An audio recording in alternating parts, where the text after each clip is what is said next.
အီရန်တို့အီဂျစ်တို့မှာပဲမြင်ရနိုင်တဲ့ခိုရီအတွက်တီးတန့်ပြုတ်လောက်ထားတဲ့ခိုအိမ်များတမ်းပြပါမြန်မာပြည်သက်ကြီးအီရန်နိုင်ငံအပါအဝင်အီဂျစ်နိုင်ငံတို့ရဲ့ဂျေးလက်ဒေသတွေမှာမြင်တွေ့ရတဲ့ရဲတိုက်ပုံစံအေယာမအဆောက်အုံဖြူဖြူကြီးတွေဟာတကယ်တော့လူတွေနေဖို့စောက်လုပ်ထားတာမဟုတ်ဘဲထောင်ပေါင်းများစွာသောခိုရီနေထိုင်နိုင်စေဖို့အတွက်စောက်လုပ်ထားတာဖြစ်ပါတယ်ဒီကောင်တွေကိုတော့ပေဂျန်တာဝါလို့ခေါ်ပါတယ်လွန်ခဲ့တဲ့နှစ်ပေါင်း400ကျော်လောက်ကတည်းကတိစောက်ခဲ့တဲ့ဒီအဆောက်အုံကြီးတွေဟာခိုးတကောင်ချင်းစီအတွက်အကန့်လေးတွေထောင်ထဲချီပါဝင်ပြီးတခါတလေခိုးအကောင်ရေး14000ကျော်အထိလက်ခံထားပေးနိုင်ပါတယ်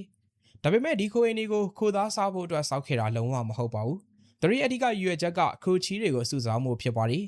ခိုချီဟာကမ္ဘာပေါ်မှာအာဟာရဓာတ်အပြည့်အဝဆုံးသဘာဝမြေဩဇာဖြစ်ပြီးအဲဒီခေတ်ကအီရန်ရဲ့နာမည်ကျော်ဖရဲသီးစိုက်ခင်းတွေနဲ့တခွားသီးစိုက်ခင်းတွေအတွက်မရှိမဖြစ်လိုအပ်ခဲ့တာပါ